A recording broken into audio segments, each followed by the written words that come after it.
Ya, baik Bapak Ibu sekalian, sebelum kita nanti memulai PA kita pada malam hari ini, saya mengajak kita semua untuk bernyanyi memuji Tuhan biar lebih tambah semangat ya Bapak Ibu di malam hari ini.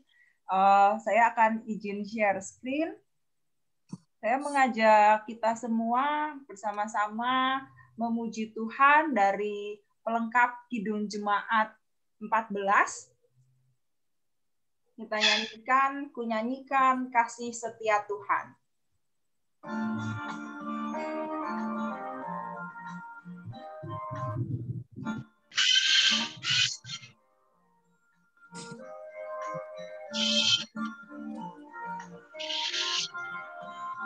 Ku nyanyikan kasih setia Tuhan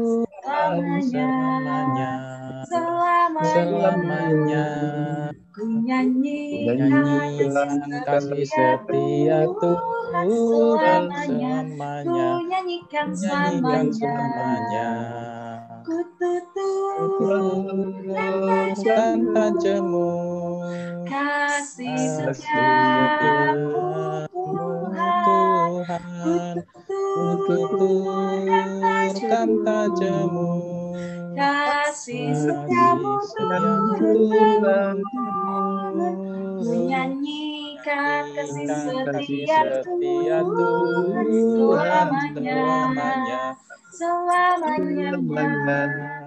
Ku nyanyikan kasih setia Tuhan selamanya. Ku nyanyikan selamanya.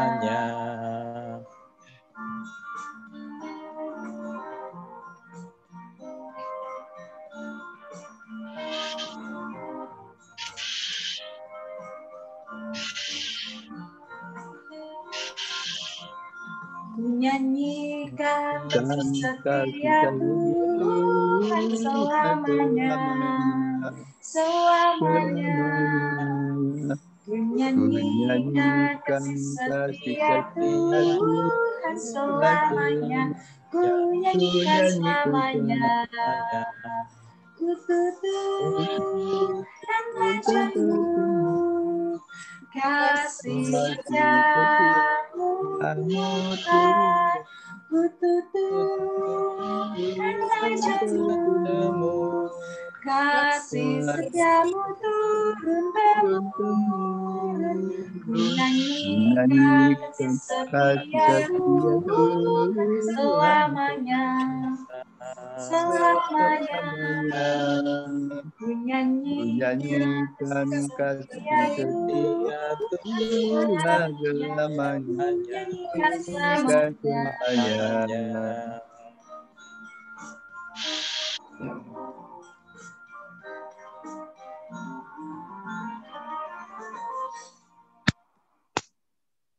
Ya, baik Bapak Ibu sekalian, biarlah dari lagu tersebut kita semakin semangat ya Bapak Ibu sekalian. Ya, dan kalau misalnya tadi kita udah bersemangat memuji Tuhan, jadi kita bisa semakin semangat lagi untuk melakukan persiapan pendalaman Alkitab pada malam hari ini.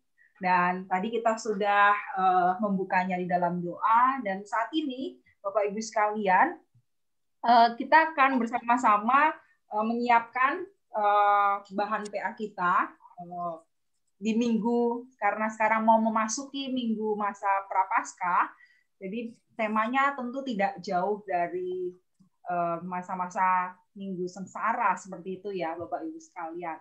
Dan mungkin saya sekali lagi mau nge-share, mungkin kalau Bapak Ibu yang baru bergabung, saya ada nge-share di sini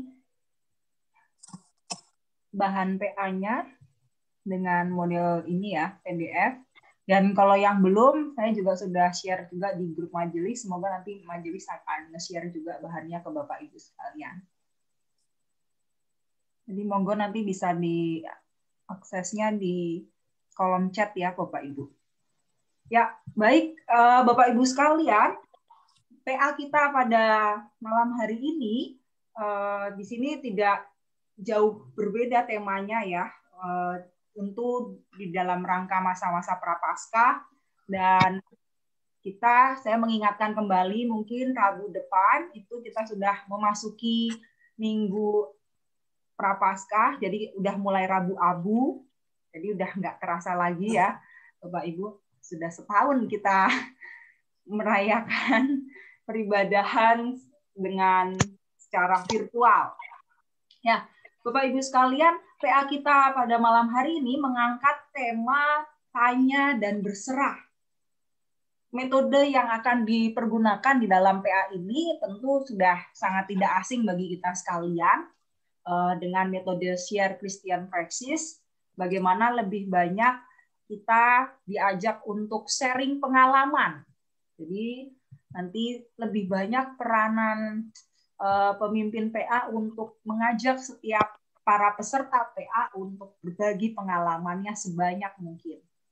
Nah, di sini Bapak Ibu sekalian, karena modelnya Share Christian Praxis, jadi mengajak baca Alkitabnya nanti posisinya di tengah.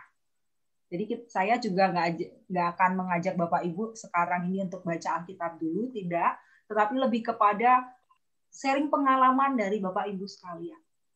Tujuan dari PA ini bagaimana nanti kita setiap peserta dapat semakin teguh di dalam iman, terlebih lagi di tengah menghadapi pergumulan hidup. Dan yang kedua, setiap peserta PA dapat meneladani sikap hidup Yesus yang terus menjalin relasi yang dekat kepada Bapa dalam situasi yang sulit sekalipun. Mengapa PA ini memiliki tujuan ke arah sana, Bapak Ibu? Kalau misalnya di sini saya di awal sebelum mengajak kita semua untuk berdiskusi dari pengalaman-pengalaman, di bagian awal saya menuliskan bagaimana gambaran kehidupan kita saat ini yang hidup di bawah bayang-bayang COVID. Sejak Maret 2020 sampai tahun ini pun kita semua menghadapi krisis yang terjadi di semua sektor. Ditambah lagi peristiwa-peristiwa duka akibat bencana alam, gempa, tanah longsor, banjir di berbagai wilayah Indonesia. Dan tentu situasi krisis ini membuat kehidupan rasanya itu kelam, menakutkan, dan kadangkala membawa kita pada keputusasaan ya. Dan di tengah situasi itu ada banyak respon yang umumnya dilakukan oleh tiap-tiap orang di dalam menghadapi krisis.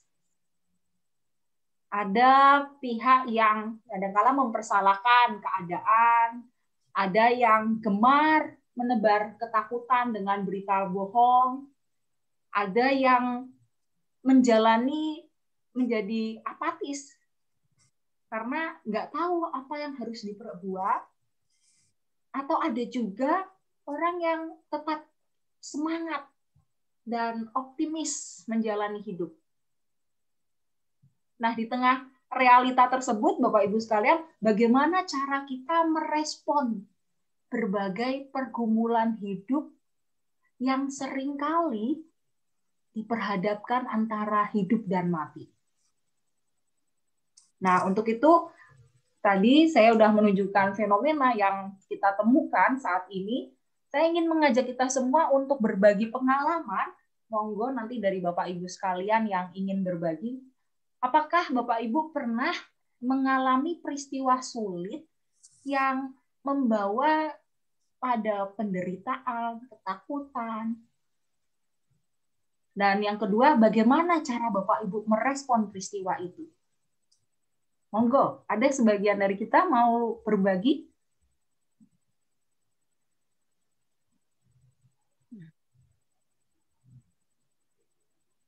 Apakah ada di antara kita yang pernah mengalami peristiwa sulit yang kadang-kala membawa penderitaan dan ketakutan yang sampai nggak bisa tergambarkan, dan bagaimana cara Bapak Ibu untuk merespon peristiwa itu? Ya, karena ini ruangnya untuk berbagi, monggo. Siapa saja boleh berbagi, Bapak Ibu sekalian.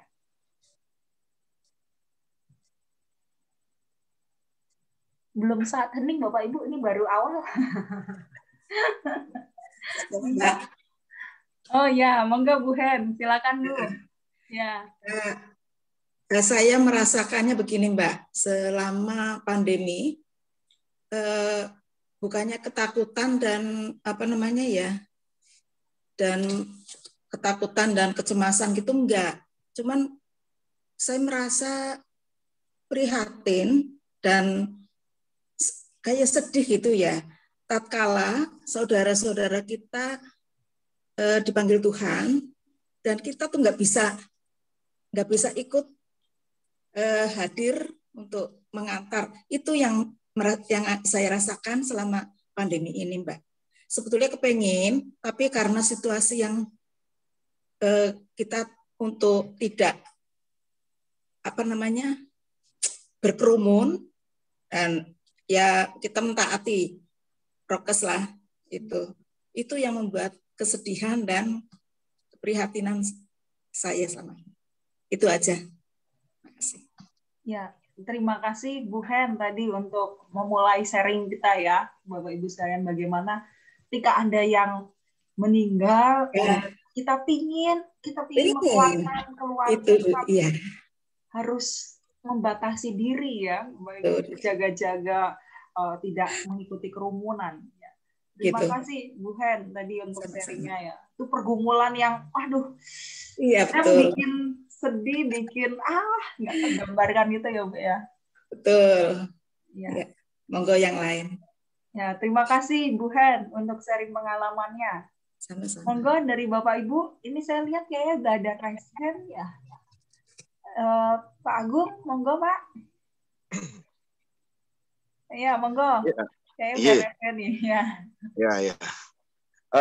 Ini kan peristiwa yang dialami ya, jadi yang pengalaman pribadi maksudnya Mbak Eli kan ya? Iya Pak. Pengalaman pribadi. Nah ini benar-benar pengalaman pribadi saat saya ketika itu kehilangan arah karena tidak punya pekerjaan, harus menghidupi 3 orang anak dan 1 orang istri. Kondisinya ya begitu.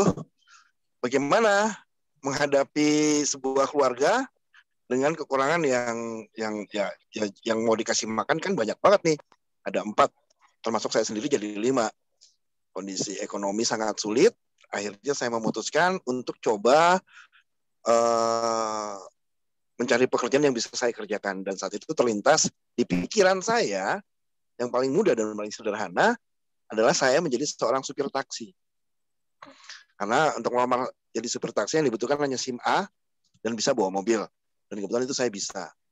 Kalau saya harus mencari pekerjaan, berarti kan saya membuang banyak waktu. Ibaratnya keluarga saya butuh apa yang bisa dimakan di hari ini nih. Sambil saya berpikiran waktu itu, berpikiran ya mencari pekerjaan yang baik lagi lah sambil nyetir taksi. Nah, dari pengalaman saya itu ya jalanin aja Mbak, dijalanin aja. Itu nggak mengurangi pelayanan saya juga, nggak mengurangi ini saya juga. Tapi kalau ditanya bagaimana rasanya hati saat itu ya pikirannya kalau mau dibilang pecah ya dibilang pecah. Satu sisi saya harus mencari nafkah untuk keluarga, dan saya belum punya pengalaman sama sekali dalam menyetir taksi. Sampai bahkan banyak kejadian yang saya alami, bukan beberapa tapi banyak, pulang dalam kondisi nombok, tidak dapat setoran. Tapi ya mau bagaimana, harus dijalani kan. Itu kalau ditanya pengalaman saya, pernah nggak merasa dalam satu titik merasakan benar-benar jatuh sekali. Terus pertanyaan next-nya apa Mbak? Tadi terjawab Pak, bagaimana cara mengatasinya tadi Mbak? Ya. Kalau bagaimana cara mengatasinya, ya saya sih, ilmu saya dari zaman kecil ya Mbak ya. Ilmu saya dari zaman kecil itu pasrah bongkoan kalau orang Jawa bilang. Pasrah aja sama Tuhan. Tuhan yang atur semua apa ya? Tapi ini emang fakta, Mbak. Ini iman saya yang berbicara bahwa di saat saya menyerahkan semuanya kepada Tuhan, apapun saya butuhkan itu Tuhan cukupkan. Benar-benar dicukupkan sama Tuhan. Saat anak saya sakit, entah ada saja yang bantu saya dalam pengobatan. Saat saya butuh susu, ada saja anggota jemaat yang memberikan saya susu gratis. Tanpa harus beli, saya bisa punya susu buat anak saya. Dan saya tidak meminta. Benar-benar saya tidak meminta. Saya tipikalnya adalah orang yang tidak pernah mau meminta-minta kepada orang lain. Dan tanpa saya meminta, saya hanya meminta kepada Tuhan. Orang lain itu, ya tangan Tuhan melalui orang lain itu memberikan kepada saya. Dan sampai saat ini, hal itu saya lakukan juga terhadap orang lain. Jadi saya ibaratnya, apa ya, kalau melihat ada orang yang menderita, saya nggak perlu ini ya. Kalau saya mau kasih aja, dan saya tidak memandang orang itu apakah itu anggota jemaat atau bukan atau bagaimana. Dari pengalaman saya itu, saya harus bisa menjadi berkat juga buat orang lain karena hidup saya sudah diberkati oleh Tuhan. Itu Mbak pengalaman dari saya, Mbak. Terima kasih banyak, Mbak. Ya, terima kasih Pak Agung tadi untuk sharing pengalamannya ya, yang bagaimana ketika menghadapi situasi krisis dan terus berjuang mencari pekerjaan, dan terlebih lagi tadi poin yang sangat menarik sekali untuk menjadi pembelajaran kita juga, ada keberserahan ya, pasrah bongkoan ya, kalau tadi di dalam pengalamannya Pak Agung ketika mengalami satu peristiwa yang benar-benar sudah nggak bisa digambarkan tadi ya Pak ya, sudah benar-benar di titik krisisnya. Terima kasih Pak untuk keterbukaannya dalam berbagi. Monggo Bapak Ibu, ada lagi yang mau berbagi pengalaman? Satu lagi atau dua lagi, monggo. Bagi Bapak Ibu yang baru bergabung, tadi, monggo, silakan Mbak Sartono. Selamat malam untuk semua. Ya, malam Pak. Temanya tadi bertanya dan berserah. Ya, Pak. Suatu ketika waktu istri saya sakit sudah cukup lama, setelah saya dipanggil sama dokter dan dokter itu menyatakan kalau istri saya itu terkena kanker, saya langsung down. Terus pertanyaannya, kenapa Tuhan Engkau memberi penyakit kanker buat istri saya? Namun demikian, apa yang diperintahkan oleh dokter itu mendapat informasi kalau kanker yang menyerang istri saya itu sudah ke tulang, sudah ke paru-paru, sudah ke jantung, sudah pokoknya hampir semua organ yang vital itu sudah kena. Itu udah rasanya udah kayak nggak punya kekuatan. Namun karena kita orang yang percaya, saya orang yang percaya, apa yang diperintahkan oleh dokter semuanya diturutin, walaupun terkadang jalan aja kayak nggak ada kekuatan gitu. Itu sudah cukup beberapa minggu yang saya rasakan. Setelah mendapat vonis dari dokter itu, kita harus ke dokter tulang, ke paru-paru, setiap hari harus dijalani itu, Mbak. Namun apapun yang dilakukan, sepertinya kondisinya itu semakin menurun, terus semakin menurun. Lama-lama sudah yang tadinya masih bisa duduk, terus nggak bisa duduk, apa-apa ya hanya di tempat tidur.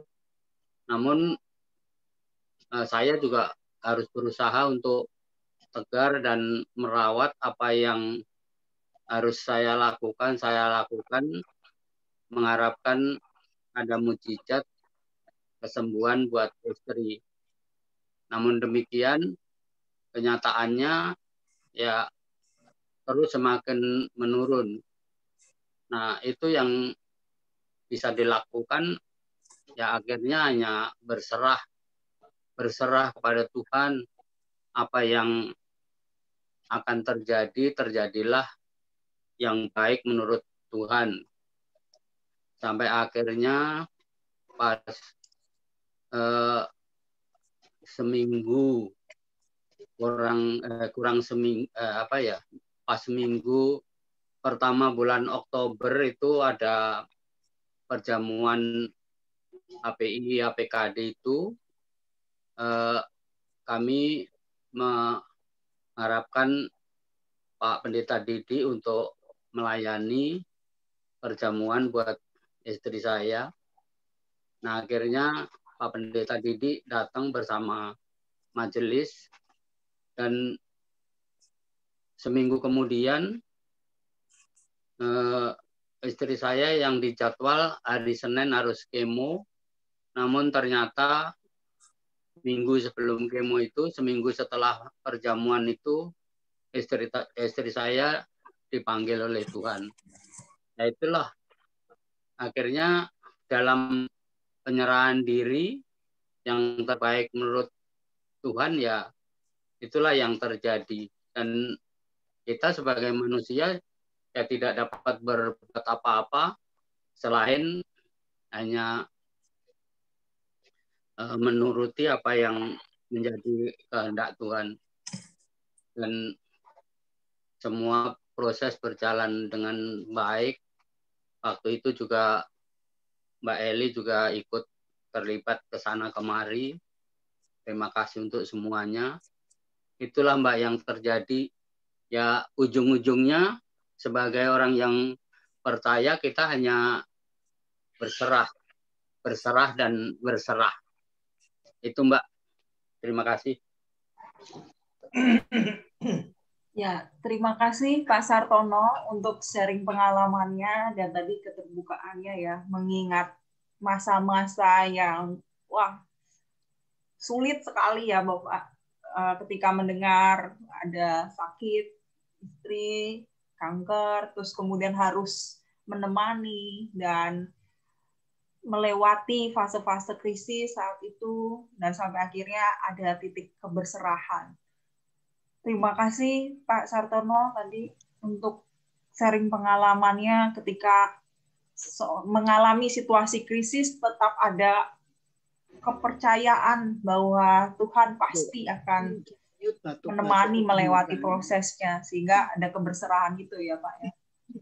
Iya Mbak. Terima kasih Pak dari pengalamannya. Monggo Bapak Ibu ada satu lagi mungkin mau berbagi nih, kayaknya tadi saya mendengar pidato apa ya? Mungkin mau berbagi kayaknya Bu, udah membuka mic-nya. Apa ya?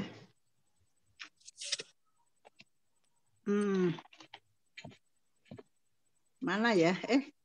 Kok hilang? Ya, udah Bu.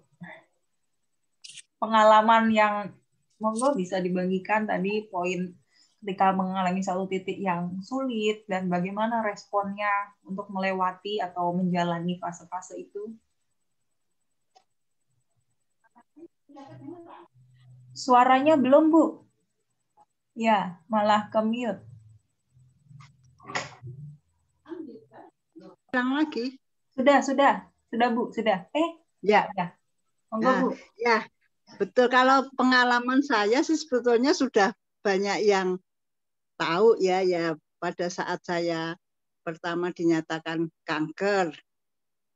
Memang pada saat pertama dinyatakan kanker itu di Penang saya.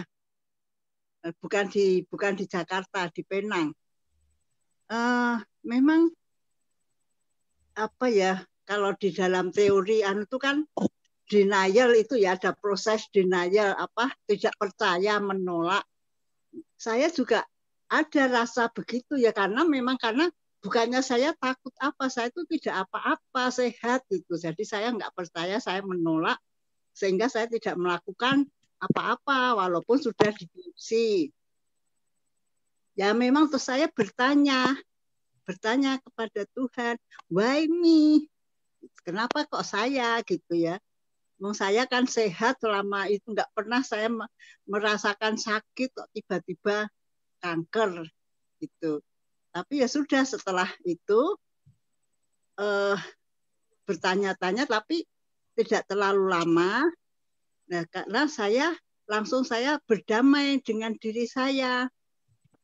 Oke, kalau memang saya harus menjalani operasi, saya siap. Itu karena memang saya percaya bahwa Tuhan akan menolong saya, karena saya sudah berserah. Saya percaya Tuhan akan menolong saya. Itu karena saya sudah bisa berdamai. Mungkin kalau saya tidak berdamai, saya mungkin lari kemana lah gitu. Jadi saya segera itu terus bisa saya jalani, ya puji Tuhan semua berjalan dengan baik, dan saya percaya bahwa semua kekuatan dan semua yang saya alami selama perjalanan saya sejak operasi sampai perawatannya berkelanjutan, kemoterapi 6 kali, sinar 30 kali, itu saya jalani dengan enteng karena saya sudah berdamai, saya bersahabat dengan kanker. Saya harus hidup bersama dengan kanker, dan saya juga percaya bahwa kanker itu dapat disembuhkan apabila kita memang betul-betul menjalani perawatan dan secara disiplin. Itu jadi saya percaya bahwa Tuhan itu bekerja itu melalui apapun, yaitu melalui dokter, obat-obatan dan peralatan, dan juga dukungan doa dari teman-teman, dari saudara. Itu yang mendorong saya untuk terus semangat. Jadi saya jalani dengan senang hati. Ya mungkin Pak Sartono tuh saksinya yang tahu saya berapa kali saya dibantu Pak Sartono waktu itu mengambilkan nomor itu. Jadi terima kasih Pak Sartono. Jadi itu pengalaman saya. Jadi Tuhan bekerja dalam segala hal untuk kebaikan bagi umat yang dipercaya, yang percaya. Nah, tapi tidak hanya terus demikian saja, tapi saya juga harus bekerja juga. Itu kan bagiannya Tuhan bekerja. Saya juga punya bagian untuk bekerja, yaitu saya nyatakan dalam bentuk yaitu taat peraturan dokter, taat ikut menjalani pengobatan. Itulah. Jadi tidak saya hanya berserah pasrah, Tuhan sudah menolong saya, Tuhan sudah ini, terus saya nggak apa-apa, dia enggak misalnya lari kemana-mana dengan pengobatan alternatif atau apa gitu. Ya, begitu yang saya rasakan, dan saya merasa bahwa sakit itu yang saya alami itu suatu anugerah. Nah, itu yang terus ini saya jadi dengan saya mengalami penyakit ini, saya bisa merasakan nah, terus saya bisa berbagi pengalaman saya kepada ya teman-teman yang itu memberikan pencerahan lah begitu tentang penyakit kanker ya. Begitu, matur nuwun. Terima kasih Bu Gatot tadi untuk sharing pengalamannya ya, bagaimana berbagi tentang fase-fase ketika seorang divonis sakit seperti itu, ada perasaan ya satu sisi menolak, satu sisi bertanya, tapi di akhirnya prosesnya ada keberserahan dan justru malah tadi melihat hal itu sebagai sebuah anugerah ya. karena dari pengalaman itu bisa dibagikan kepada orang-orang. Terima kasih Bu Gatot untuk sharing pengalamannya. Ya, baik Bapak Ibu sekalian, nanti ketika Bapak Ibu memimpin PA di kelompok-kelompok, monggo nanti bisa disesuaikan mau berapa orang yang berbagi, atau justru malah momen ini sebagai salah satu sarana juga supaya kita bisa saling menguatkan juga di dalam kelompok kita masing-masing ketika ada berbagi pergumulan, ada berbagi pengalaman, jadi kita bisa saling mendukung. Nah, nanti monggo dari Bapak Ibu ketika memimpin PA bisa disesuaikan dengan situasi, waktu, dan yang ada di kelompok Bapak Ibu sekalian. Saya akan melanjutkan kembali PA kita di poin yang kedua, Bapak Ibu. Setelah Bapak Ibu mengajak peserta untuk berbagi pengalaman, ajaklah peserta untuk mengolah pada perasaan, tahap perasaannya. Bagaimana ketika nanti Bapak Ibu memimpin PA, Bapak Ibu bisa memberikan 2 pertanyaan ini, apa yang dilakukan untuk bisa melewati peristiwa sulit. Kalaupun misalnya tadi sudah tergabung di poin yang pertama, monggo, nggak masalah. Tapi kalau misalnya ketika ada peserta yang berbagi belum sampai pada tahap ini atau sedang mengalami, karena tadi kan kalau dari sharing kita pada hari ini sudah berhasil melewati ya. Nah, kalau misalnya masih yang sedang, mungkin kita bisa berbagi akan hal itu. Bagaimana prosesnya untuk bisa melewati. Dan yang kedua, yang B, bagaimana cara kita untuk menghayati kehadiran Tuhan dalam peristiwa yang menakutkan dan penuh penderitaan itu. Apakah kita bisa menghayatinya, atau kadangkala di saat situasi krisis itu kita sama sekali nggak merasakan apa-apa. Monggo, ada yang mau berbagi? 1 orang mungkin, atau 2 orang terkait poin yang kedua ini? Bagaimana cara untuk menghayati kehadiran Tuhan di tengah peristiwa yang menakutkan dan penuh penderitaan?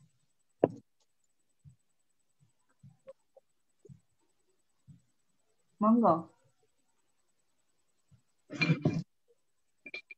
Atau umumnya ada yang merasa, saya selama mengalami kesulitan nggak bisa. Ada yang mau berbagi tadi siapa? Monggo, maaf.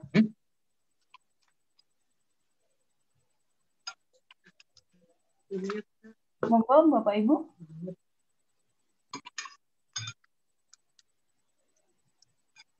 Ini saya berbagi pengalaman Bapak saya aja ya. Oh, monggo, silakan Pak Agung. Ya. Monggo Pak. Iya Pak. Kalau dibilang Bapak saya ini unik ya. Kalau dibilang mungkin orang di gereja udah tahu lah. Dia orang yang paling tidak pernah mau ke gereja. Boro-boro ke gereja, boro-boro baca Alkitab. Baca Alkitab aja itu bisa dihitung dengan jari. Nah, ini pengalaman Bapak saya waktu dia berada posisinya sama seperti Bu Gatot, kemoterapi. Saat dia kemoterapi itu beberapa kali ya. Saya selama setahun ini mendampingi Bapak saya kemoterapi dan sinaran. Setiap kemoterapi harusnya kan dia punya teman kamar tuh hampir sama-sama kemo tuh biasanya jadwalnya kan hampir sama semua ya. Ada beberapa temannya yang ditanya, loh kok yang ini udah nggak datang, sudah nggak ada Pak.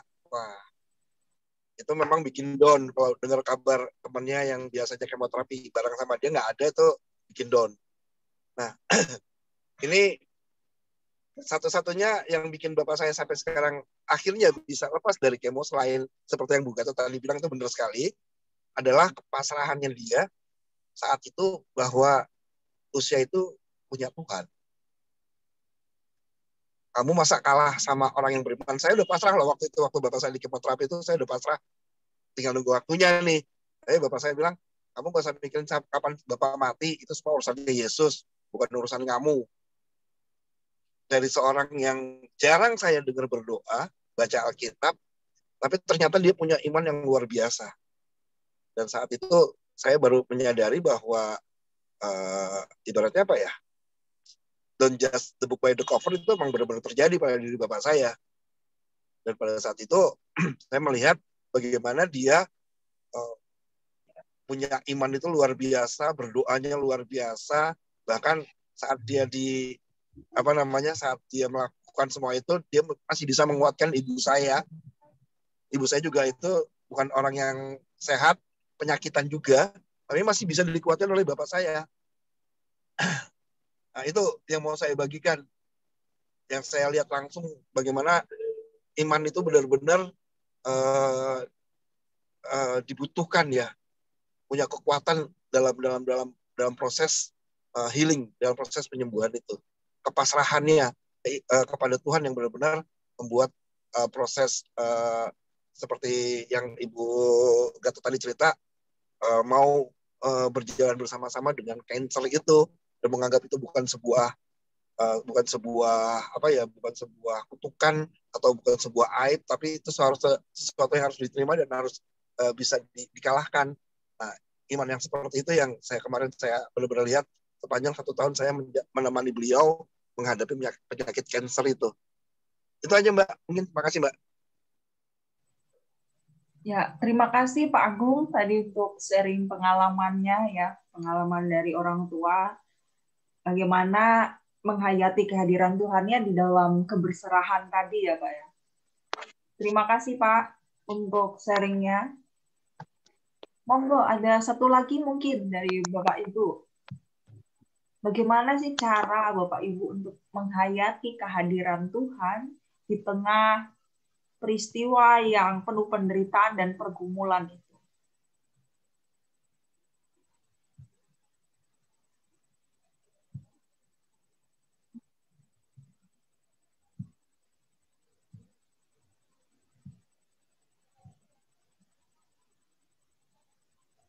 Monggo, ada yang mau berbagi?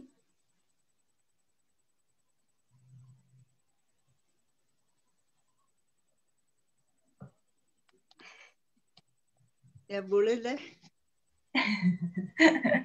Ya, monggo Bu Gatot. Silakan. Kalau saya ya, pengalaman saya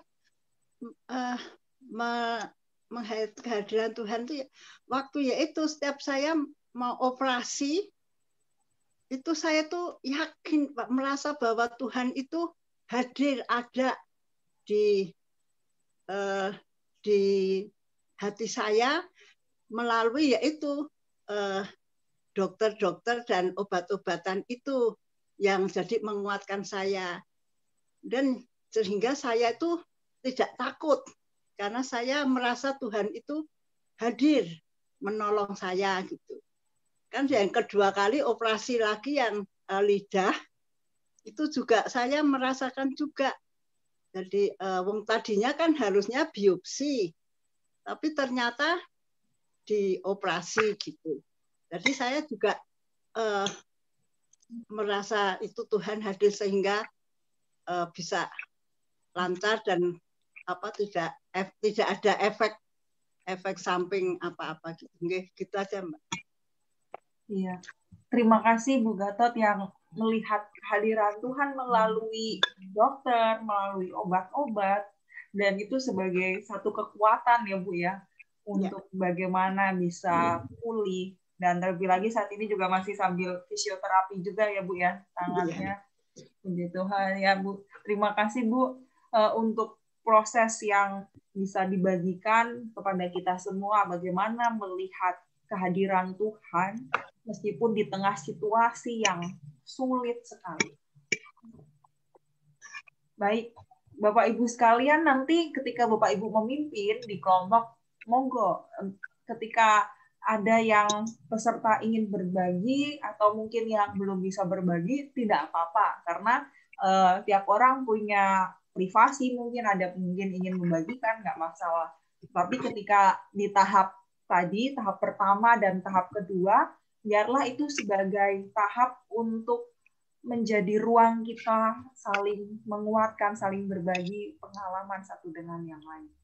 Nah, setelah di tahap yang kedua kita bisa berbagi, kita akan melanjutkan kembali dengan mengajak para peserta nanti selanjutnya poin membaca firman Tuhan. Nah, di sini bacaan Alkitab kita itu didasarkan dari Markus. Saya mengajak kita semua untuk membaca bersama-sama secara bergantian. Markus 14 ayat 32 sampai 36. Markus 14 ayat 32 sampai 36. Saya akan membaca ayat 32, nanti Bapak Ibu ayat 33, demikian selanjutnya sampai ayat ke-36. Markus 14 ayat 32 sampai 36. Lalu sampailah Yesus dan murid-muridnya ke suatu tempat yang bernama Getsemani. Kata Yesus kepada murid-muridnya, "Duduklah di sini sementara aku berdoa." Dan ia Dia membawa Petrus, Yakobus, dan Yohanes sertanya. Dia sangat takut dan gentar. Lalu katanya kepada mereka, "Hatiku sangat sedih, seperti mau mati rasanya. Tinggallah di sini dan berjaga-jagalah." Ia maju sedikit, merebahkan diri ke tanah, dan berdoa supaya sekiranya mungkin saat itu lalu daripadanya. Katanya, "Ya Abba, ya Bapa, tidak ada yang mustahil bagimu. Ambillah cawan ini daripadaku, tetapi janganlah apa yang aku kehendaki, melainkan apa yang Engkau kehendaki." Demikianlah firman Tuhan. Berbahagialah setiap kita yang mau mendengarkan dan mau melakukannya. Haleluya. Ya, Bapak Ibu sekalian, seperti tadi di awal sudah saya utarakan bahwa bahan PA ini sebagai bagaimana kita bisa menghayati minggu-minggu Prapaskah, karena Rabu depan kita sudah mulai Rabu Abu. Jadi kita diajak untuk merenungkan satu kisah yang sangat dekat sekali dengan kisah masa sengsara Yesus. Kalau misalnya di sini saya sudah menuliskan ya di bagian yang ketiga, bagaimana Markus 14 ayat 32 sampai 36 ini menunjukkan satu gambaran fase paling sulit di dalam kehidupan Yesus. Yesus merasa sedih dan gelisah menghadapi kematian yang sudah diambang pintu. Hal ini terlihat ketika tadi kita membaca bagian ada "ambillah cawan ini daripadaku." Kata cawan itu merupakan satu gambaran penderitaan, gambaran yang tidak bisa tergambarkan, yang penuh kesulitan, dan disitulah Yesus merasakan satu titik bagaimana ia sedih, gelisah menghadapi kematian yang akan disalibkan di kayu salib. Dan dalam Alkitab terjemahan bahasa Indonesia masa kini, kalau tadi kan kita membaca dari lembaga Alkitab Indonesia terjemahan baru. Nah, kalau dalam bahasa Indonesia masa kini di ayat 34 itu sangat terlihat sekali. "Hatiku sedih sekali, rasanya seperti mau mati saja. Tinggallah di sini dan berjagalah." Nah, di ayat tersebut sebenarnya sangat jelas ya Bapak Ibu sekalian, Injil Markus menggambarkan pergumulan yang begitu berat yang harus Yesus hadapi. Saat itu Yesus diperhadapkan akan pilihan. Pilihan yang pertama, bagaimana dia diminta untuk memberikan hidup bagi Bapa dan semua orang. Dan pilihan yang kedua yang harus dihadapi, bagaimana dia juga satu sisi kenyamanan pribadinya. Masa aku siap nggak ya untuk menghadapi kematian itu? Nah, di detik-detik menjelang kematian di kayu salib inilah, ini sebagai satu fase yang tidak mudah dihadapi oleh Yesus. Dan ketika tadi kita membaca di dalam bacaan Alkitab kita, di tengah pergumulan yang dialami, Yesus tidak lari dari masalah atau tidak berusaha untuk nggak usah deh. Padahal situasi satu sebenarnya Yesus bisa memilih jalan lain, nggak harus ke Yerusalem memasuki masa-masa yang penuh kesulitan itu. Dan Yesus terus maju menghadapi segala pergumulan, dan poin yang terpenting di sini yang kita lihat, Yesus sujud berdoa kepada Bapa. Pada waktu Yesus berdoa kepada Bapa, ia mengungkapkan segala perasaannya. Perasaan baik berupa harapan maupun pertanyaan yang saat itu sedang Yesus gumulkan. Mengapa saya mengatakan pertanyaan? Karena dia sendiri sebenarnya berharap ya, untuk bagaimana bisa melewati. Ambillah cawan ini daripadaku, tetapi janganlah apa yang aku kehendaki, melainkan apa yang engkau kehendaki. Ini merupakan satu gambaran pada kita bahwa ketika Yesus sujud berdoa kepada Bapa, dia mengungkapkan segala perasaannya. Yesus berserah pada kehendak Bapa, dan ia menempatkan keinginannya itu di dalam segala rencana yang Tuhan inginkan. Setelah ia berserah, dalam keberserahannya itu juga Yesus siap melakukan apa yang menjadi kehendak Bapa. Poin ini merupakan poin yang sangat menarik ya Bapak Ibu untuk kita hayati di minggu-minggu Prapaskah ini. Bagaimana Yesus yang ya ikut merasakan apa yang manusia umumnya rasakan ketika menghadapi situasi krisis. Dan proses yang Yesus hadapi itu menunjukkan bahwa ketika lagi krisis, dia terus menjalin relasi kepada Bapa. Dia nggak pergi, dia nggak meninggalkan Bapa, tapi dia terus berkomunikasi. Dan komunikasi di dalam doa itu membantu kita untuk semakin menghayati kehadiran Tuhan dalam kehidupan sehari-hari. Di dalam doa kita bisa bertanya sama Tuhan, nggak apa-apa kita marah, kita bertanya, itu ekspresi kita untuk terus berkomunikasi.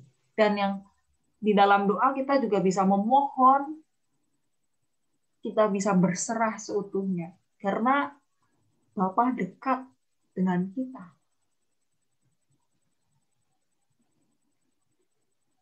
Mengapa di dalam Markus 14 ini sebenarnya kita bisa melanjutkan ya Bapak Ibu di poin-poin selanjutnya. Tetapi mengapa saya mengajak kita untuk lebih berfokus kepada Yesus? Karena bagaimana teladan yang Yesus berikan ini mengajak kita untuk bisa melewati fase-fase yang sulit, bahkan harus diperhadapkan hidup dan mati, tapi kita diminta untuk tetap berkomunikasi kepada Bapa. Kalau misalnya kita membaca Injil yang paralel dengan itu di Matius 26 atau di Lukas 22, itu gambarannya sangat ini sekali ya Bapak Ibu, berkeringat dengan seperti cucuran darah. Nah, itu benar-benar satu ekspresi bagaimana diri Yesus yang ya takut, ya sedih, ya benar-benar bergumul. Dan dalam kehidupan kita sehari-hari, tentu kita tidak terlepas dari yang namanya peristiwa sulit. Tentu setiap orang punya pergumulan, punya permasalahan. Apalagi kita saat ini masih hidup di bawah bayang-bayang COVID-19 yang harus menghadapi krisis di segala sektor ekonomi, kemudian bagaimana kita masih sulit juga untuk berkumpul bersama-sama, itu juga menjadikan kita krisis. Dan banyak pergumulan-pergumulan lainnya yang setiap kita punya masalah masing-masing. Tetapi di sini untuk menghayati masa-masa Prapaskah ini, kita dapat meneladani bagaimana perjuangan dan cara Yesus untuk bisa terus berkomunikasi. Perjuangan hidup harus terus diupayakan. Seperti Yesus yang saat itu selesai berdoa, dia tidak kabur. Sebenarnya bisa kan ya Bapak Ibu? Karena dia sudah mengetahui kan bahwa nanti di depannya dia harus menanggung salib itu. Tetapi setelah selesai berdoa, Yesus nggak memilih kabur. Yesus nggak memilih lari. Tetapi Yesus terus berjuang melakukan apa yang menjadi kehendak Bapa. Dan komunikasi yang dekat kepada Tuhan itu terus Yesus lakukan agar semakin diteguhkan. Begitu juga dengan kita di dalam kehidupan sehari-hari, bagaimana kita diundang untuk selain terus berjuang, tapi juga komunikasi yang dekat kepada Tuhan, agar kita semakin diteguhkan menjalani apa yang menjadi kehendak Bapa. Mungkin dari poin yang ketiga ini, ada yang mau ditanyakan dulu, monggo dari Bapak Ibu sekalian, atau ingin menambahkan, dipersilakan dulu, sebelum nanti kita masuk ke poin yang keempat dan kelima. Monggo dari Bapak Ibu.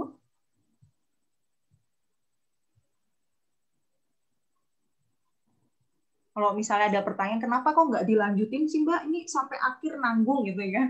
Kayaknya ini malah hanya separuh aja. Karena itu poin yang kedua, yang ketika Yesus mengajak para murid tuh poinnya akan berbeda. Sehingga saya di sini mengajak kita semua untuk lebih berfokusnya pada sikap Yesus yang terus berkomunikasi. Walaupun di dalam komunikasi itu ada tanya, ada keberserahan, semuanya di dalamnya. Kalau di poin yang selanjutnya tuh karena lebih banyak berfokusnya kepada para murid, sehingga kita tidak sampai ke ayat-ayat selanjutnya. Jadi memang untuk di ayat 32 sampai 36 saja. Monggo, ada yang mau bertanya dari poin itu, Bapak Ibu? Atau mau menambahkan, monggo.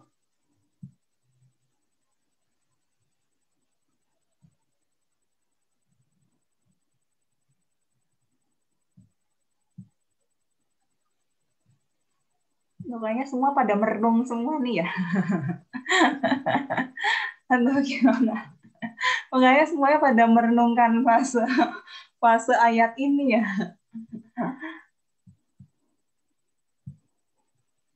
Ada mau menambahkan mungkin di poin itu?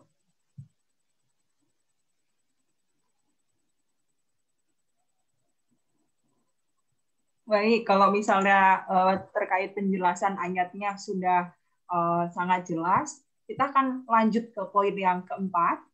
Nah, di sini menjadi ruang juga untuk kita mengajak para peserta nanti di kelompok kita, bagaimana bisa memaknai pengalaman secara baru. Kalau misalnya di kelompok kita banyak tadi misalnya sharingnya tentang hal-hal yang sudah terlewati, mungkin ada hal-hal yang bisa diperbarui dari refleksi ketika kita membaca ayat ini. Atau mungkin ketika di kelompok kita ada yang masih sedang mengalami pergumulan, nah kita bisa mengajak para peserta untuk melihat apa sih yang dapat kita pelajari dari Markus 14 ayat 32-36 ini, dan hal-hal apa yang menjadi kendala ketika kita akan berdoa kepada Tuhan di tengah pergumulan hidup.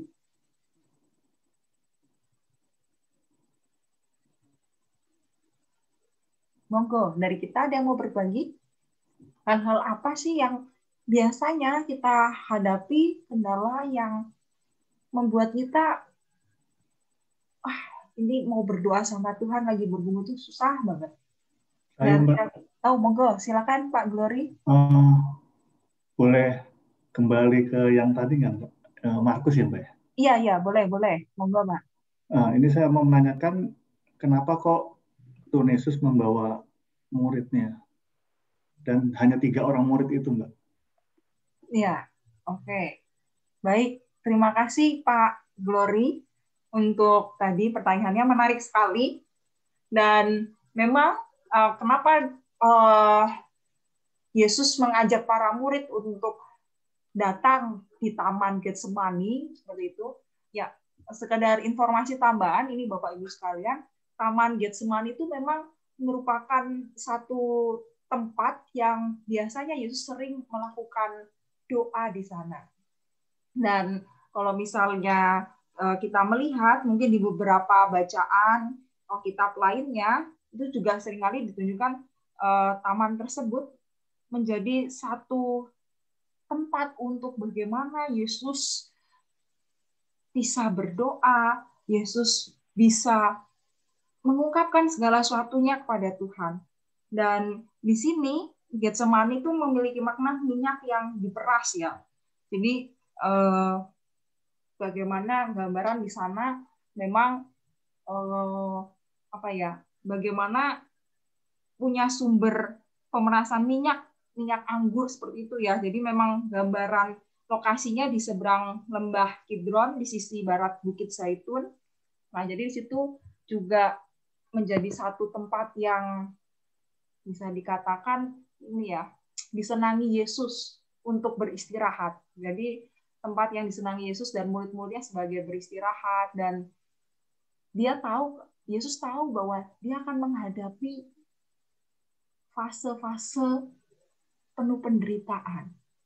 Dan dia tahu bahwa setelah dia berdoa, dia akan mengalami penangkapan, mengalami penyiksaan, dan di fase itulah sebelum dia melewati itu, dia memohon izin untuk mengungkapkan segala perasaannya pada Tuhan.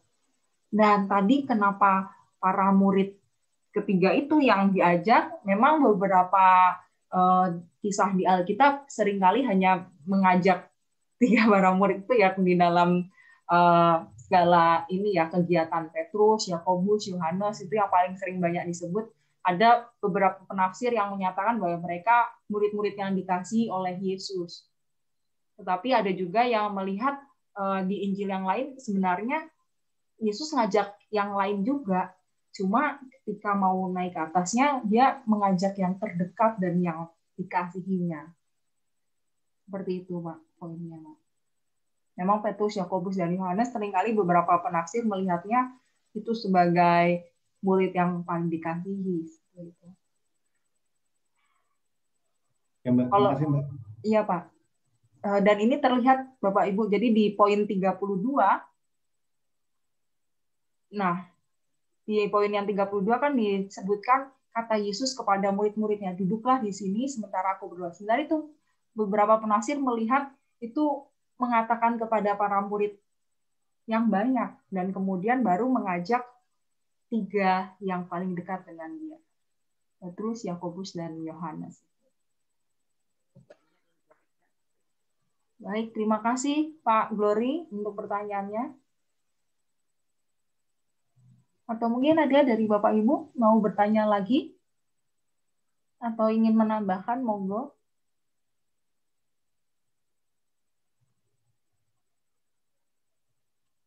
Kalau misalnya terkait bacaan tidak ada pertanyaan, tadi kita lanjut ke yang keempat, monggo ada yang mau berbagi mungkin. Kendala-kendala apa sih yang biasanya Bapak Ibu temukan ketika ingin berdoa kepada Tuhan di tengah pergumulan? Dan poin-poin apa yang Bapak Ibu dapatkan ketika membaca ayat ini? Markus 14 ayat 32 sampai 36 ini. Monggo. Anda satu atau dua dari antara kita yang mau berbagi. Atau sepertinya kalau lagi di tengah kendala, nggak masalah ya berdoa sama Tuhan ya. Berkomunikasi nggak ada kendala. Kayaknya Locos. Lancar malah. Malah justru kalau lagi seneng kali ya. Kalau lagi seneng kok kayaknya aduh mau kendalanya mau komunikasi sama Tuhan suka lupa gitu. Atau mungkin justru bagaimana monggo dari Bapak Ibu sekalian. Ini saya lihat Bu Puji, Pak Puji membuka mic. Apa mau berbagi? Oh ya, monggo silakan Bu. Ya, kan saya sama Pak Hartono ya. Jadi bukan diri kita, tapi ada yang menyebabkan kayak begitu. Kalau Ibu ya, benar. Kalau senang kalau berdoa itu ini ya. Tapi begitu kita ngadepin yang kayak gini, mau berdoa malah nggak bisa. Nangis aja. Gimana ya? Sedihnya. Bagaimana ya? Kalau biasa sih biasa. Kalau begini ya emang kalau sampai berdiri pun nggak bisa. Dengar yang ya komis yang kayak begitu tuh iya gitu. Jadi berdoa itu susah. Suaranya putus-putus, Bu. Oh iya. Agak dekat mungkin ya, Bu. Oh iya. Karena suaranya ya. Iya. Ya, gimana Bu? Monggo. Ya. Kalau berdoa senang Pak ya. Makanya saya berkata sama Pak Sartono hampir sama. Jadi yang kita hadapin bukan kita tapi orang lain. Kalau Bapak Sartono Ibu ya, saya kan anak saya yang hadapin ya. Itu begitu. Jadi kalau saking betul Pak Sartono ini betul sekali. Tadi udah diponis ini mau berdiri pun susah sampai saking ya. Aduh, apa yang mau saya lakukan kalau tahu begini. Jadinya kalau mau berdoa itu waktu itu ya. Jadi malah nggak ngomong-ngomong ya. Nggak bisa terucap-ucap sampai waktu mungkin sampai berjam-jam. Jadinya cuma diam, buyar semua gitu loh. Adanya nangis gitu. Saking udah saking mepetnya ya. Saking udah itu apa ya gimana itu Mbak Eli kalau yang saya katakan ya lebih seperti yang di Markus 14 ini ya yang ayat 32 ini gitu ya kayak gitulah gitu ya. Jadi malah betul.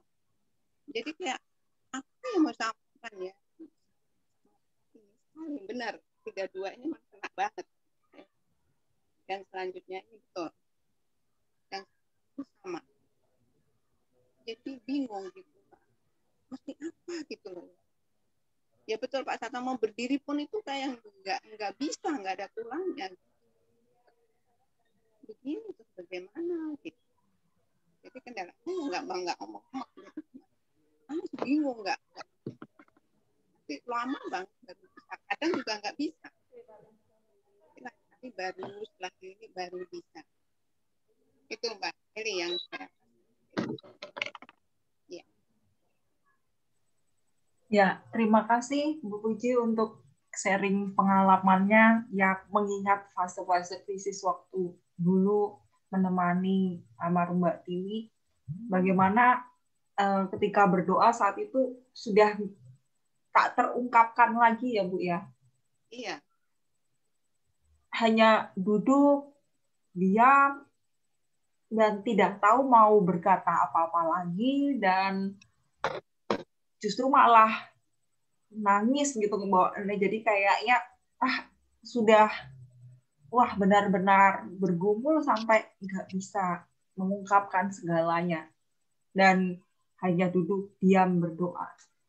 Terima kasih Bu untuk sharing pengalamannya, dan memang benar tadi Yesus pun juga di dalam peristiwa yang kita temukan di dalam bacaan Markus ini juga digambarkan ia merebahkan diri ke tanah dan berdoa. Ini satu ekspresi sujud yang benar-benar berserah sama Bapak.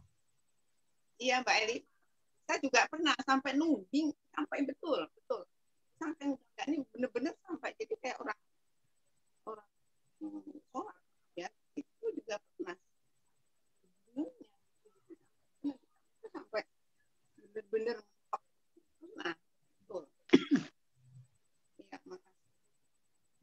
Ya, terima kasih Bu Puji tadi untuk sharing pengalamannya ya. Bagaimana kendala ketika untuk mau mengungkapkan itu ketika mengingat segala peristiwa, pergumulan, dan apalagi tadi mengingat ketika dinyatakan sakit dan nggak tahu mau ngomong apa lagi gitu sama Tuhan.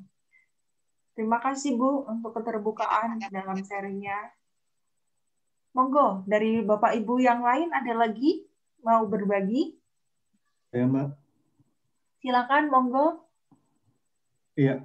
Pak. Saya, Mbak. Oh, Pak Glory, ya. Iya. Saya tadi nyari, kok kameranya belum kelihatan, Mbak? Saya tadi nyari, ya. Monggo, Pak. Iya, menurut saya kendalanya biasanya secara kita nggak sadar, kita menuntut sama Tuhan. Itu yang pertama.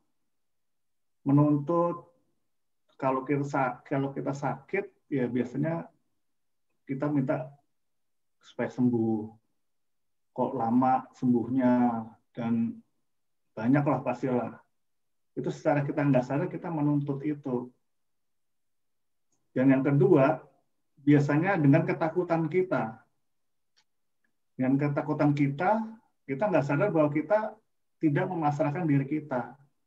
Makanya di ayat, kalau saya sambung dengan ayat yang di Markus tadi, seperti Mbak Eli bilang, bagaimana Tuhan Yesus sampai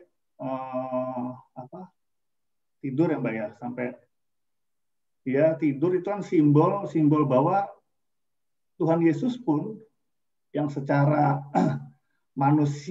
secara manusiawi, bentuk keragam manusia, dia pun mengalami satu ketakutan yang luar biasa.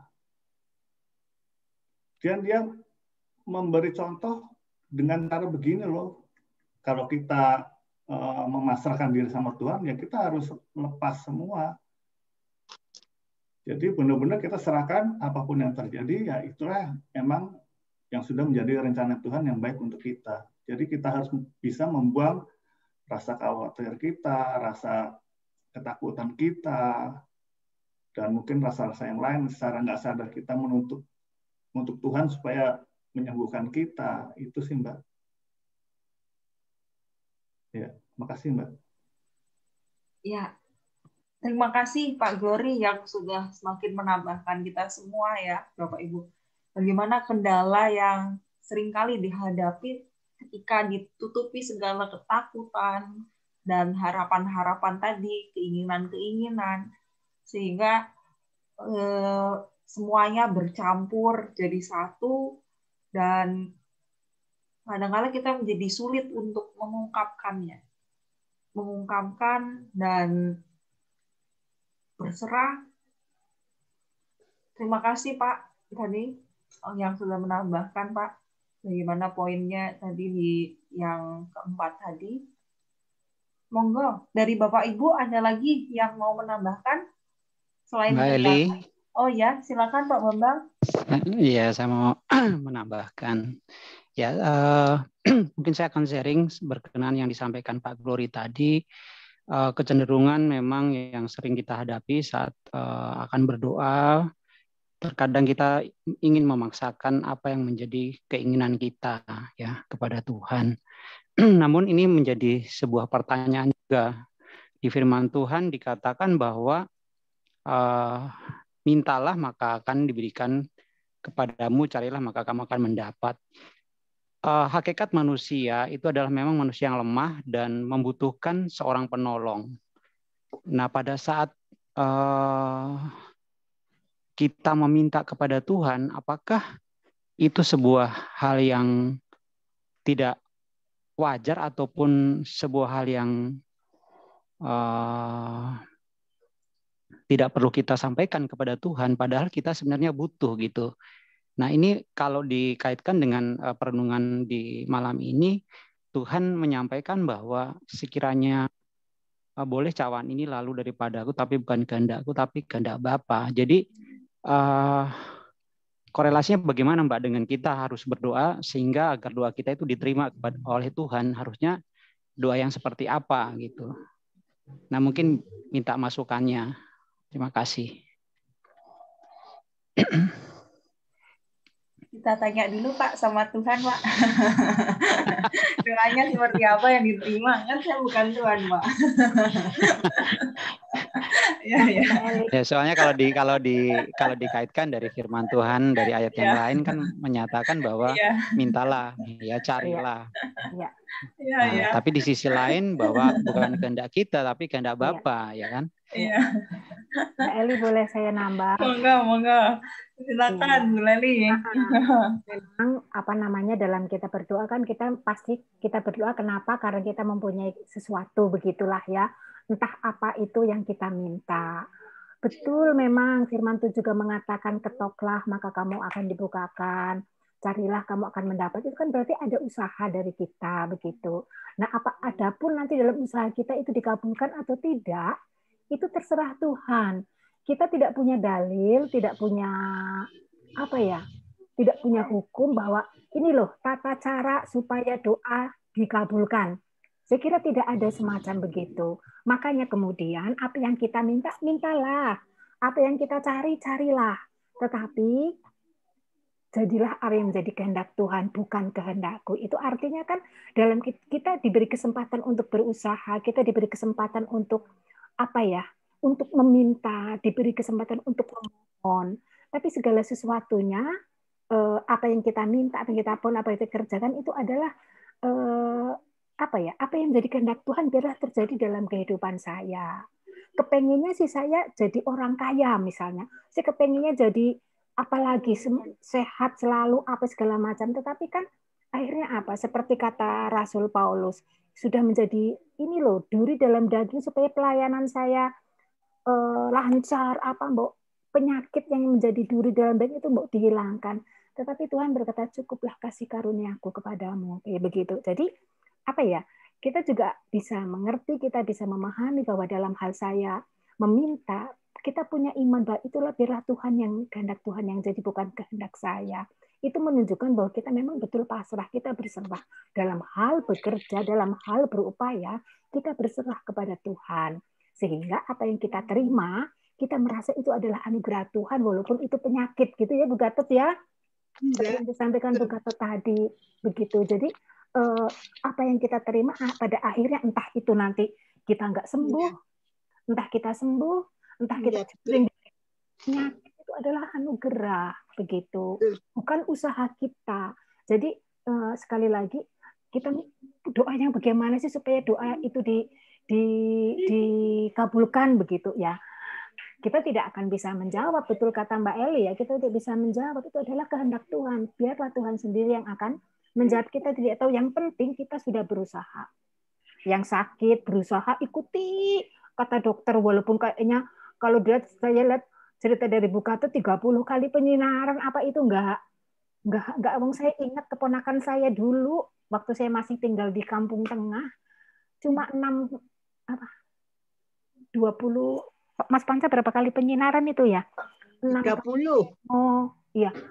Keponakan saya masih kelas 3 SD waktu itu berapa kali kemo, tapi akhirnya karena usaha gigih begitu ya.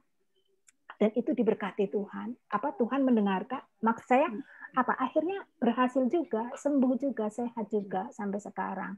Jadi memang dalam kita berusaha ada kepasrahan, tidak ada penyerahan diri. Dalam kepasrahan diri wujudnya macam-macam. Bu Puji tadi berdoa sampai nungging, sampai nunjeming bumi kalau bahasa Jawa bilang begitu ya.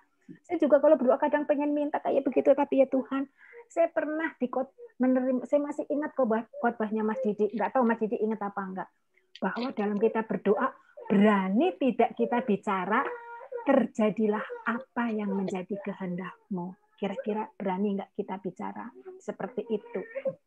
Itu. Jadi dari kita punya iman, punya keberanian nggak setelah kita minta ini itu, minta ini apa, berdoa katakanlah kita menyampaikan segala sesuatu, pada akhirnya kita berani tidak mengatakan, tapi terjadilah apa yang menjadi kehendak-Mu. Dan itu saya kira tantangan kita, sesuatu yang memang harus kita perjuangkan begitu. Terima kasih Mbak Eli. Ya, terima kasih Bu Leli yang sudah memberi penjelasan yang luar biasa ya Bapak Ibu, bagaimana melihat doa itu selain meminta, selain memohon, poinnya apa? Kita siap untuk mengatakan tadi terjadilah sesuai dengan kehendak-Mu. Dan justru malah tadi ketika Pak Bambang bertanya terkait tentang doa yang seperti apa, saya mau bertanya balik mungkin bagi Bapak Ibu sekalian, doa itu yang ketika kita berdoa yang berubah kitanya apa Tuhannya? Kita. Iya, kitanya. Kalau misalnya tadi kita membaca di Markus 14, ketika Yesus berdoa, Yesus ada perubahan di dalam dirinya. Dari yang awalnya dia mengalami kesedihan, kegalauan, ketakutan, dan semuanya dia berserah. Dia mengungkapkan semua. Baik harapan, tanya. Sehingga untuk itulah tema kita pada malam hari ini, tanya dan berserah. Dan setelah Yesus selesai berdoa, ada perubahan dalam diri Yesus. Satu sikap untuk siap menerima cawan yang Tuhan berikan, yaitu salib kematian yang harus Yesus hadapi. Nah, ketika kita menghayati bagaimana masa sengsara Yesus ini, kita juga diajak untuk melihat poin ketika kita berserah sama Tuhan, memohon, berdoa itu, bukan Tuhannya yang kita ubah, bukan nanti kalau saya berdoa terus, semoga Tuhan inilah lunak sedikit, kasih saya jawaban, saya ini tidak. Tetapi kitanya yang dari perspektif ketakutan, dari perspektif bingung, dari perspektif mempertanyakan keberadaan Tuhan, atau mungkin tadi bahasanya Bu Gatot menolak, nggak mau nih Tuhan kok ini, dan sampai akhirnya ke titik keberserahan. Dan itu semua bisa berubah karena komunikasi kepada Tuhan. Jadi tema kita tadi tanya dan berserah itu merupakan satu gambaran yang membungkus permenungan kita dari Markus 14 ini untuk ya nggak apa-apa kita mempertanyakan di dalam Tuhan. Ya nggak apa-apa kita memohon, mengungkapkan segalanya.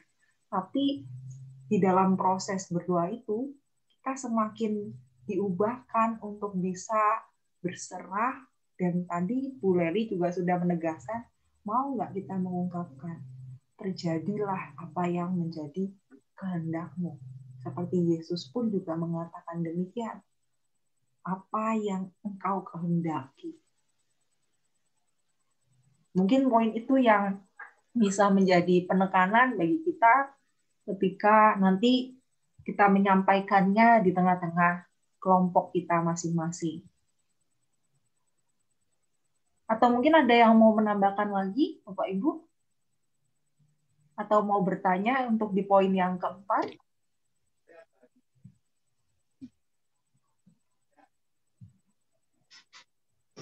Saya Mbak Eli. Oh, monggo, silakan Pak Gatot. Ya. Kalau kita kebetulan menghadapi persoalan yang sangat kritis ya. Misalnya orang tua kita sakit ini. Terus kita tahu dari pengalaman-pengalaman yang lalu itu kalau keadaannya begini itu tidak lama lagi atau tidak mungkin akan sembuh.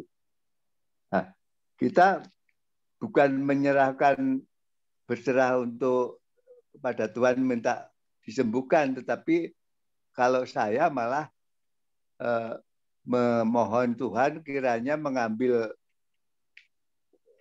orang tua kami sesegera mungkin supaya penderitaannya tidak terlalu lama.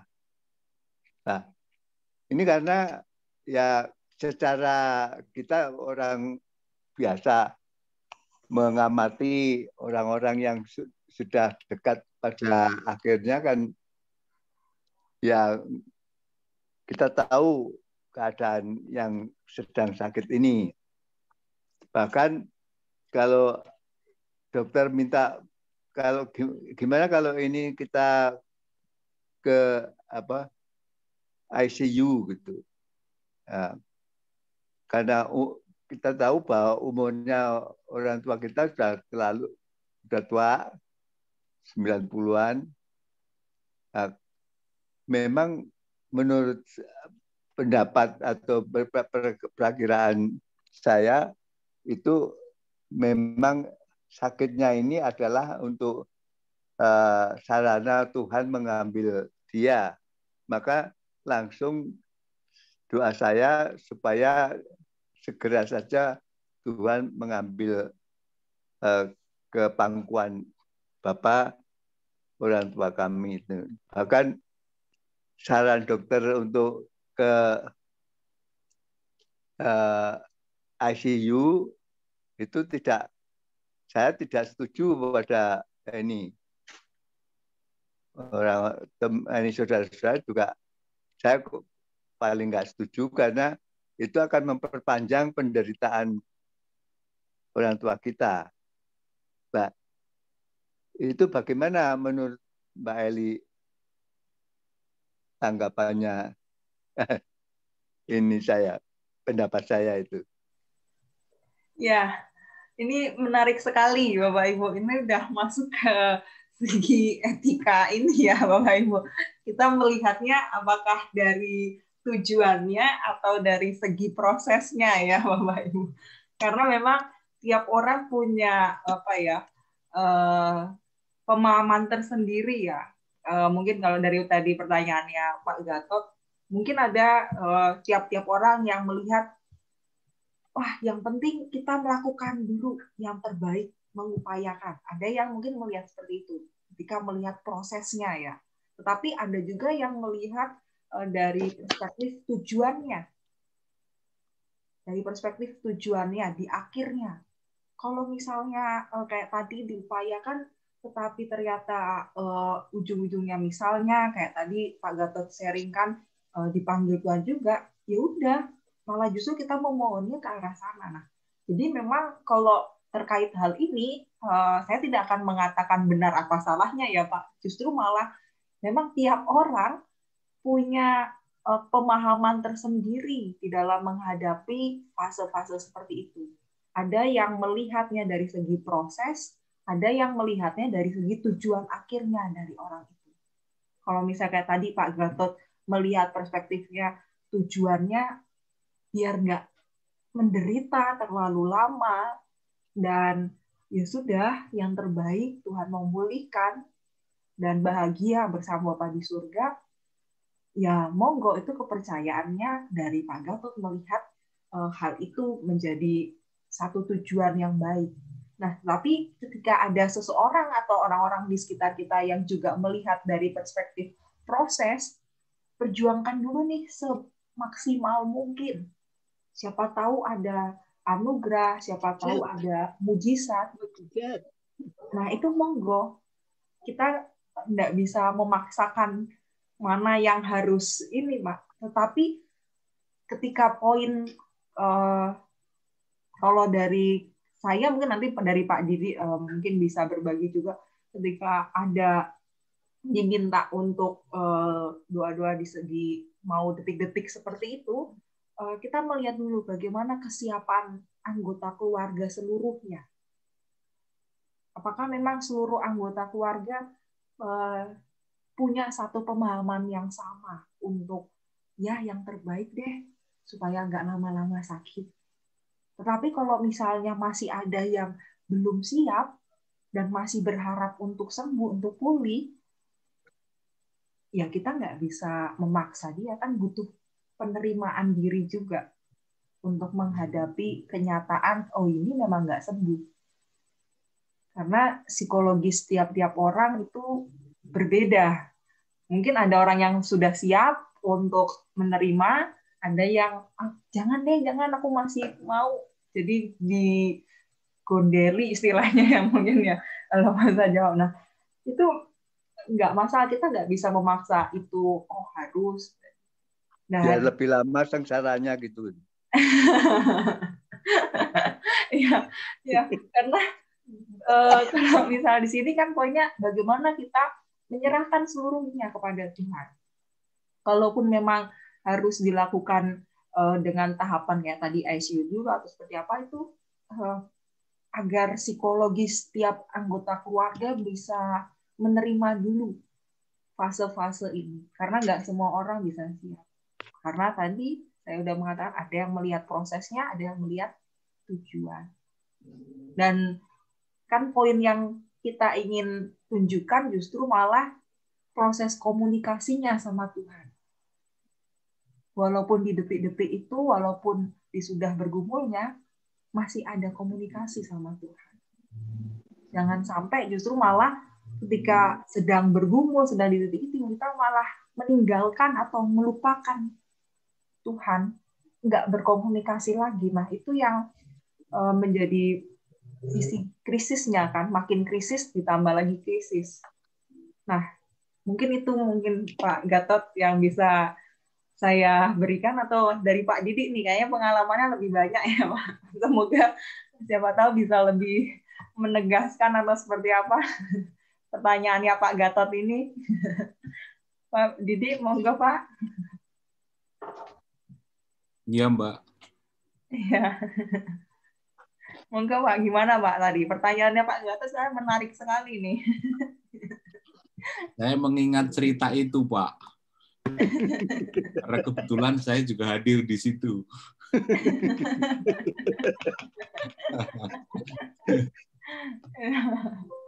Ya kembali pada Mbak Eli tadi menegaskan soal bagaimana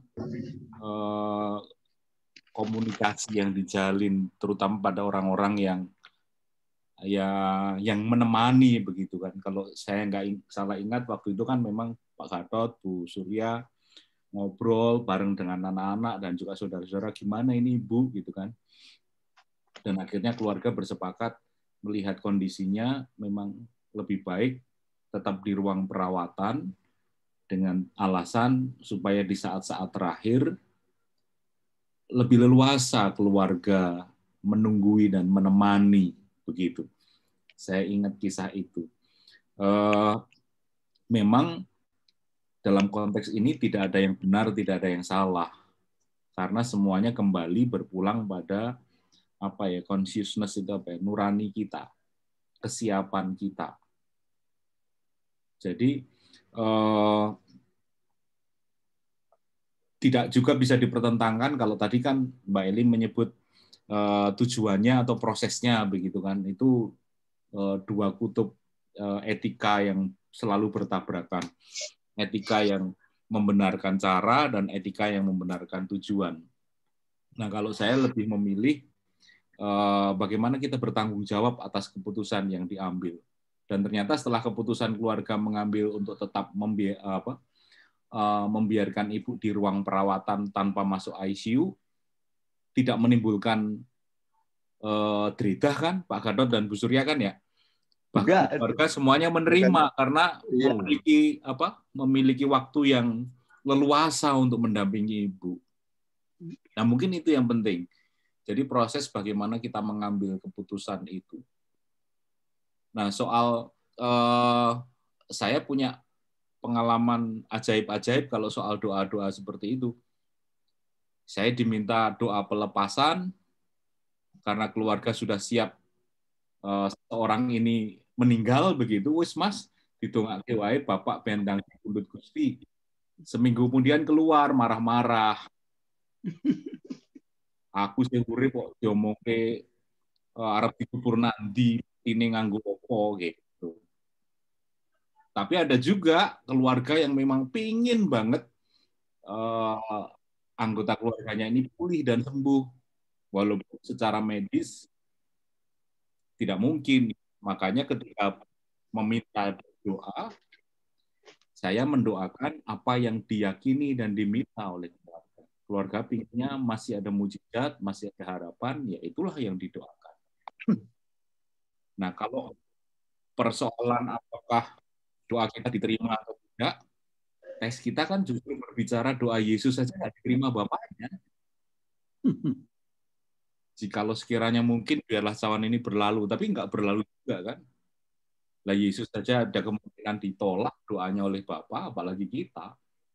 Jadi yang penting sebetulnya adalah bagaimana kita membangun sikap relasi doa yang benar-benar bersandar seperti yang tadi Bu Leli ya bercerita. Jadilah kehendakmu itu kata yang luar biasa. Kadang-kadang mudah untuk diucapkan tetapi sulit untuk dilakukan. Ngaten Pak Gatot. Nggih. Ya, terima kasih Pak Didi yang sudah menjelaskan, sudah terjawab ya Pak Gatot. Ya, betul. Pak Gatot dan Bu Gatot nggak menyesal kan dengan keputusan itu? Iya, enggak. Tapi ada yang ini cerita. Ya, gimana Bu? Ke-mute Bu, suaranya Bu. Ya, saudaranya Pak Gatot malah ini ya. Beliau itu sudah mungkin 6 tahun di tempat tidur, tidak bisa apa-apa.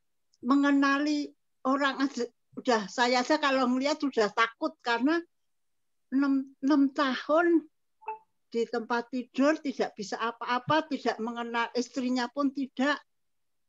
Nah, kalau waktu itu ada yang kunjungan dari GKI ya. Dia kan anggota jemaat GKI. Berdoa. Terus ya itu berserah bahwa itu kalau terbaik Tuhan ambil karena sudah untuk mengurangi penderitaan. Terus gitu setelah selesai istrinya marah. Istrinya komplain, "Bung, saya masih mau ngerawat kok," gitu. Itu dia nggak ini. Jadi ya memang betul tadi gantung pada keluarga. Jadi istrinya masih padahal udah sampai 6 tahun tuh sama sekali tidak mengenal apa-apa. Tapi istrinya masih mau merawat. Begitu, nggih, matur nuwun. Ya, terima kasih Bu tadi untuk serinya ya. Justru malah doanya jadi ini ya Bu. Kalau saya doa malah lupa lain gitu harapannya gitu. Ya, menarik sekali Bapak Ibu.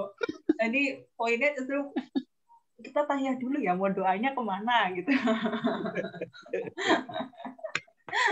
Ya, baik, Bapak Ibu sekalian, kayaknya ini semakin menarik ini ya pembahasan tentang poin doa dan juga tadi bagaimana Pak Didi juga menekankan ternyata Yesus nggak dijawab ya, sama Bapak, apalagi doa kita. Jadi nggak masalah ketika doa kita dijawab atau nggak dijawab, itu kuasanya Tuhan gitu ya Pak ya. Itu menarik sekali itu Pak.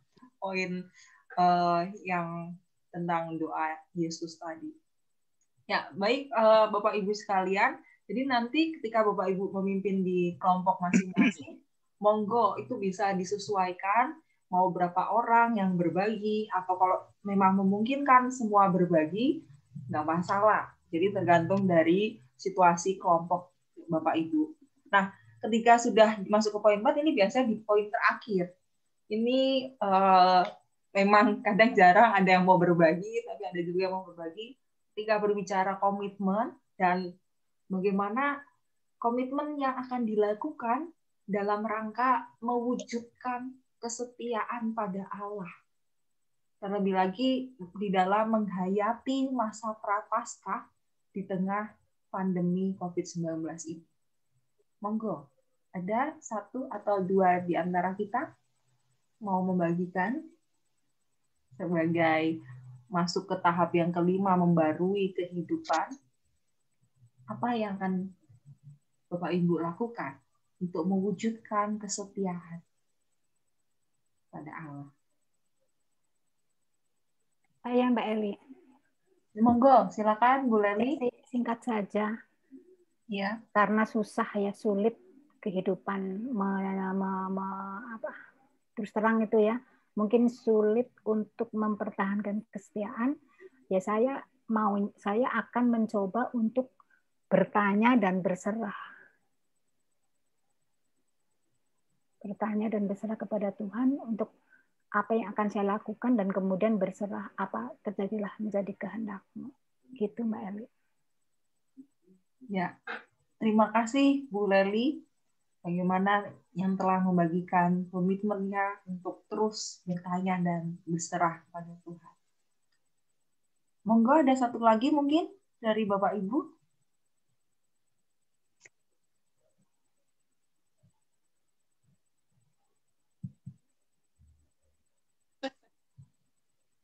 Bu Puji mungkin kayaknya tadi, monggo. Atau siapa, monggo. Mungkin saya nambah sedikit. Oh iya, monggo Bu Gatot ya Bu. Ya, ini tadi soal itu tadi yang maaf mundur sedikit. Ya. Tadi kalau yang berdoa untuk sudah pasrah itu karena kalau misalnya seperti ini pengalaman yang saya juga waktu itu sudah ininya badannya tuh sudah tidak bisa menerima obat-obat yang masuk, infus yang masuk, udah nggak bisa, malah akhirnya bengkak badannya semua itu. Nah itu kalau udah dalam kondisi begitu, memang kita keluarga pasrah daripada di rumah sakit dalam kondisi demikian, sehingga terus kalau memang dari dokter kan nggak mau mencabut alat-alat penunjang itu. Tapi terus kalau keluarga sudah melihat kondisi begitu, malah infus sudah tidak bisa masuk sehingga malah bengkak badannya semua. Terus itu diputuskan dirawat di rumah gitu. Jadi itu intinya. Jadi tidak asal terus doa supaya Tuhan ambil, Tuhan panggil pulang gitu. Nggak gitu, nggih, matur nuwun. Ya, terima kasih Bu Gatot. Jadi melihat kondisi ketika di tengah situasi sakit seperti itu ya, apakah memungkinkan atau memang sudah benar-benar mengalami penderitaan tadi ya? Iya, iya. Terima kasih Bu untuk sharingnya. Monggo, ada lagi Bapak Ibu untuk yang bagian komitmen ini? Komitmen apa yang akan Bapak Ibu lakukan untuk mewujudkan kesetiaan pada Allah di dalam menghayati masa prapaskah ini?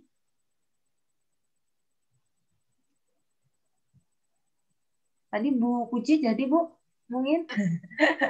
Ya, kalau gimana ya, Eli, kalau komitmen itu takutnya apa ya? Yaudah kita di dalam hati aja lah, udah Tuhan udah luar biasa baiknya kita. Tuhan udah menderita, udah segitunya. Kita itu baik sekali ya, udah sampai, aduh, kalau saya kan pemilihan Tuhan ya, kita berusaha untuk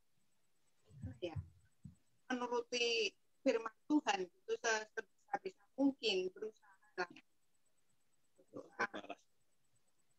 untuk membalas kebaikan Tuhan itu apa yang mesti saya lakukan. Jadi berdoa, Tuhan ya mampukan kami untuk membalas kebaikan sampai saat ini, memberi kekuatan. Sudah sangat luar biasa. Kalau berdoa memang tidak cukup berani Mbak Li. Maksudnya kita bisa ngomong nggak bisa jalanin ya. Tapi cuma dalam hati kecil kita gitu aja. Tuhan yang bisa saya kebaikan Tuhan yang sangat luar biasa. Jadi kita cuma mohon tunjukkanlah dan kita bisa sesuai kehendak Tuhan. Kalau memang ada ini ya, tolonglah saya itu ditegur gitu. Itu yang bisa saya sampaikan. Tapi kalau untuk membuat ini takut tidak mampu.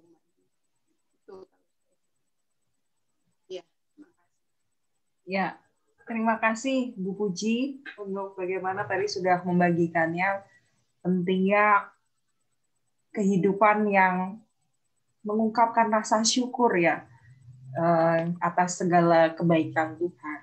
Untuk detailnya memang tidak diungkapkan karena itu kembali ke komitmen, tapi ada upaya untuk menjalani hidup sebagai ungkapan syukur atas kebaikan-kebaikan yang Tuhan berikan.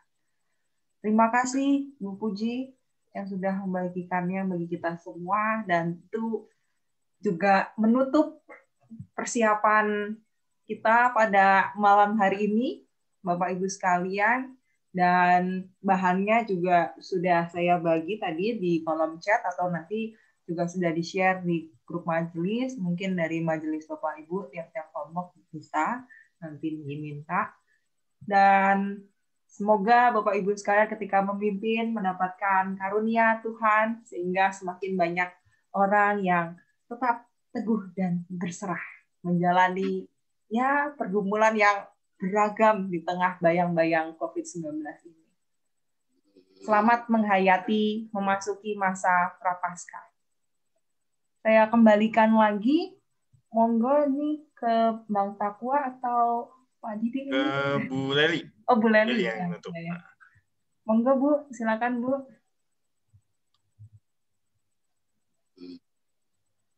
Bu Leli.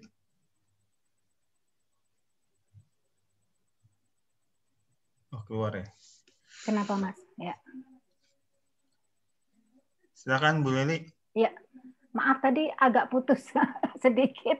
Oh iya, monggo Bu, silakan Bu. Ya, terima kasih Mbak Eli, terima kasih Bapak Ibu sekalian, terima kasih Mas Pendeta Didi sudah berkenan hadir bersama-sama, dan semoga kita semua dapat melaksanakan dan dapat makin menghayati makna penderitaan Tuhan, makna keberserahan Tuhan atas apa yang harus dijalani dan apa yang dilalui di dalam kehidupannya, sehingga dia untuk menebus kita semua.